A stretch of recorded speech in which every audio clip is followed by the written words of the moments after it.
If you've gone through a divorce or you know someone who has, then you're well aware of the huge amount of work and money that goes into ending a marriage. It's not an easy task, and with so much emotion involved, most of us turn to experienced and expensive divorce lawyers to help us through the process. But there is a trend that's becoming very popular called DIY divorce. You do it yourselves without getting lawyers involved. Now, it's definitely not for everyone, but if you can get through it, you can save thousands. Joining us in Toronto, we have Lisa Gelman. She's a family lawyer with Gelman and Associates. And Lisa, does this suggest then that a couple who wants to get a divorce should first consider a do-it-yourself divorce as opposed to paying a lawyer like yourself? Well, you know, it all depends on if there's issues involved or it's just a simple uncontested divorce.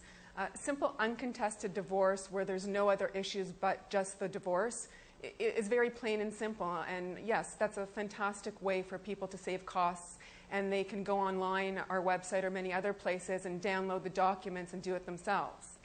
Sometimes though, when there are more complicated issues involved, such as custody, child and spousal support, division of property, that's a time when someone might want to do, you know, a mid-breed of that. You could do what we call unbundled, and that's when you do part on your own and part with the help of a lawyer.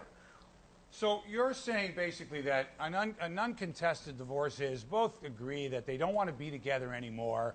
You take your stuff, I take my stuff. You take the dog, I take the cat. There's no children involved here. You don't have to pay me anything. No support or anything like that. How often do those types of divorces come around where you really don't need to get the lawyers involved?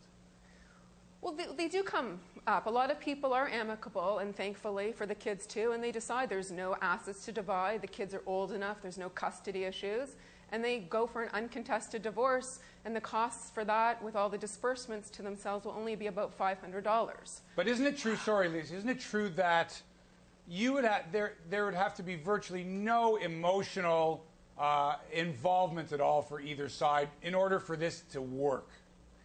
Not necessarily true. They can still have emotions and not be so fond of one another, but know that they both don't want to spend unnecessary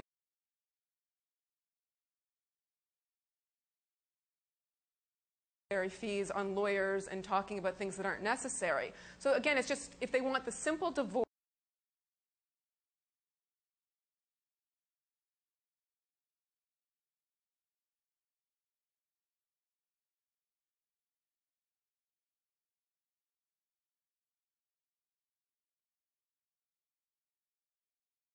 which will allow them to marry in the future if they want, and that's all they want. Hopefully they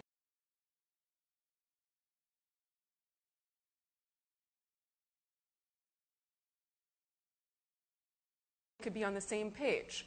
It's when the other issues come up. And often what we've experienced and seen is that one person will come to our office and say, this is an uncontested divorce and it will be simple. And it results in not being that because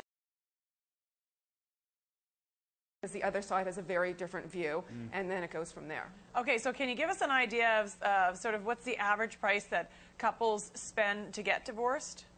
Okay, so for an uncontested divorce, if you're doing it on your own, don't quote me exactly, but give or take the disbursements, meaning out-of-pocket expenses, are about $650 to $700. That's just for the simple DIY divorce? That's do-it-yourself with no lawyers involved whatsoever. And if you come to a lawyer's office, you're going to add at least $500 on fees just for that simple divorce, for having the lawyer and or law clerk be involved in that process and helping you through it. So if you're a meticulous person and you want to save money and you can look through the forms and educate yourself, and that's what we believe in, you don't need to have a lawyer for an uncontested divorce, as you don't need to have a lawyer for other types of issues that come up. Okay, but wait, no, I want to know average, when the couples come in and they're fighting like cats and dogs, and there's kids, and there's, payments to this person, and there's a house and a car, and you've got, who gets the tchotchkes? What do those cost? So you want an average range? Don't quote me on this, but an average range, every time you go to court, you're looking at a minimum of $3,000. And that's just for interlocutory steps. So if you're going to go all the way to trial, I mean, we just had a case where my associate, Paul Slan, he's got over 35 years experience, He went and we represented the person against an unrepresented litigant. We won, and the other side, this is just our legal fees, was